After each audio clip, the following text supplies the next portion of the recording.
Hi friends, welcome back to our channel AL Foodology. வீடியோக்குள்ள போறதுக்கு முன்னாடி மறக்காம நம்ம சேனலை சப்ஸ்கிரைப் பண்ணிட்டு பக்கத்துல இருக்கிற பெல் ஐகானை பிரஸ் பண்ணி ஆல் ஆப்ஷனை செலக்ட் பண்ணிக்கங்க. அப்பதான் நான் போடுற எல்லா வீடியோஸோட நோட்டிஃபிகேஷனும் உங்களுக்கு கிடைக்கும். இன்ஸ்டாகிராம்லயும் அப்படியே நம்ம பேஜை ஃபாலோ பண்ணிக்கங்க. இன்னைக்கு நல்ல ஒரு டேஸ்டியான மீன் குழம்பு ரெசிபி தான் செய்ய போறோம். வாங்க எப்படி செய்யறதுன்னு பார்க்கலாம். மீன் குழம்பு செய்யறதுக்காக ஒரு பாத்திரம் வச்சுருக்கேன். அதில் நம்ம நல்லெண்ணெய் சேர்த்துக்கலாம். நல்லெண்ணெய் ஒரு 2.5 டீஸ்பூன் அளவுக்கு எக்ஸ்ட்ரா கொஞ்சம் சேர்த்துருக்கேன். மீன் குழம்புக்கு எக்ஸ்ட்ரா சேர்த்தா நல்லாயிருக்கும். ஆயில் ஹீட் ஆன பிறகு வெந்தயம் ஒரு 1/4 டீஸ்பூன் சேர்த்துக்கிறேன்.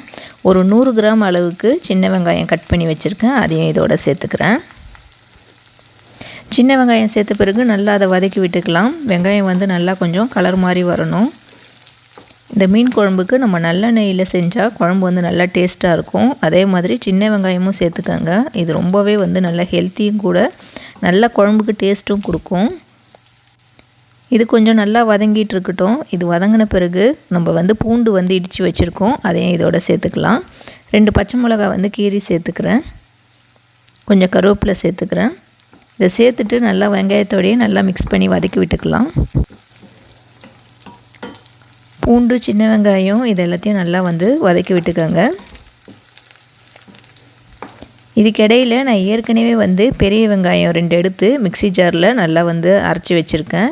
இப்போ அந்த பெரிய வெங்காய பேஸ்ட்டு இதோட சேர்த்துக்கலாம். இந்த வெங்காய பேஸ்ட்டை சேர்த்த பிறகு நல்லா நம்ம ஒரு 5-6 நிமிஷம் நல்லா வதக்கி விட்டுக்கணும். ஏன்னா நம்ம வெங்காயம் வதக்காமையே தான் நம்ம அரைச்சோம். அதனால் அதோட ரா ஸ்மெல் நிறையா இருக்கும். அதனால் நல்லா வதக்கி விட்டுக்கோங்க.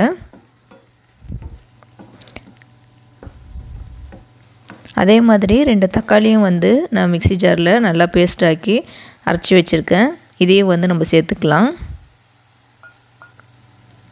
இதையும் நம்ம நல்லா வதக்கி விட்டுக்குவோம். இந்த வெங்காயமும் தக்காளி பேஸ்ட்டையும் நல்லா ரா ஸ்மெல் போகிற வரைக்கும் நல்லா மிக்ஸ் பண்ணி விட்டுக்கோங்க.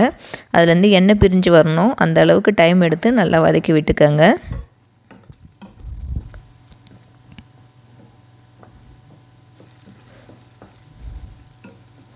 இது நல்லா கொஞ்சம் எண்ணெய் பிரிஞ்சு வதங்குற அளவுக்கு வந்த பிறகு நம்ம ஒரு 1/2 டீஸ்பூன் அளவுக்கு மஞ்சள் தூள் சேர்த்துக்கலாம். 1 டேபிள் ஸ்பூன் அளவுக்கு தனி மிளகாய் தூள் சேர்த்துக்கிறேன். ஒரு 3 டீஸ்பூன் அளவுக்கு குழம்பு மசாலா பவுடர் சேர்த்துக்கிறேன். உங்கள்கிட்ட குழம்பு மசாலா தூள் இல்லைன்னா மல்லித்தூளும் மிளகாய் தூளும் உங்கள் காரத்துக்கு ஏற்ற மாதிரி சேர்த்து மிக்ஸ் பண்ணிக்கோங்க.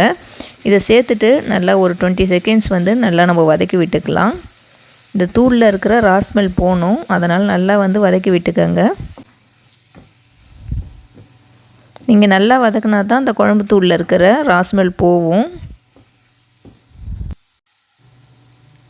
இப்போ எல்லாத்தையும் வதக்கி விட்டுட்டு உங்கள் குழம்புக்கு தேவையான அளவுக்கு தண்ணி சேர்த்துக்கோங்க. நான் அந்த மிக்ஸி ஜார்லேயே கொஞ்சம் தண்ணி சேர்த்து இதோட சேர்த்துருக்கேன். கொஞ்சமாக உப்பு சேர்த்துக்கிறேன். இப்போ இது எல்லாத்தையும் நல்லா மிக்ஸ் பண்ணி விட்டுக்கலாம். உங்களுக்கு தண்ணி எக்ஸ்ட்ரா தேவைன்னா கொஞ்சம் ஆட் பண்ணிக்கோங்க.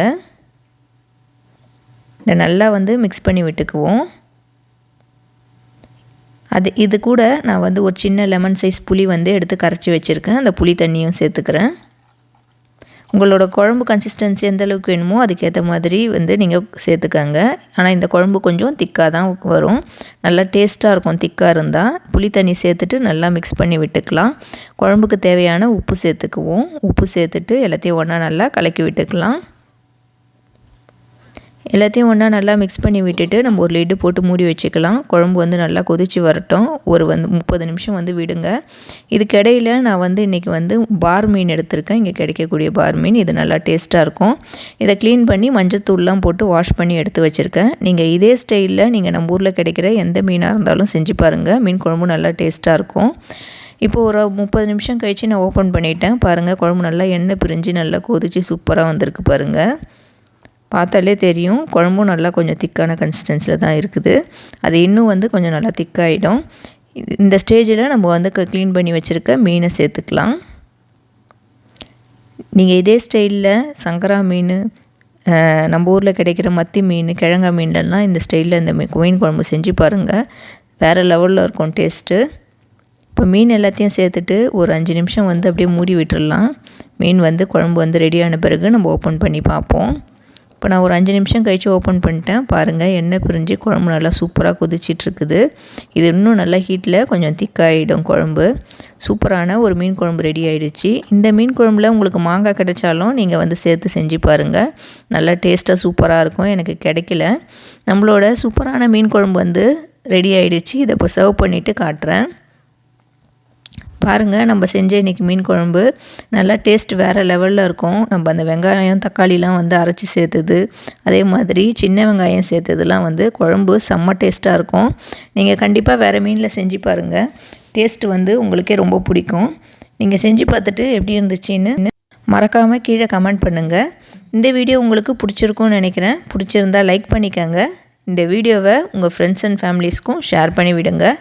நம்ம ஃபுடோலஜி சேனலை இது வரைக்கும் சப்ஸ்கிரைப் பண்ணாமல் பார்க்குறவங்க, அதுக்கப்புறம் நம்ம சேனலை இப்போ தான் நீங்கள் ஃபஸ்ட் டைம் பார்க்குறீங்கனாலும் மறக்காமல் சப்ஸ்கிரைப் பண்ணிக்கோங்க. அதே மாதிரி பக்கத்தில் இருக்கிற பெல் ஐக்கானையும் ப்ரெஸ் பண்ணிக்கோங்க.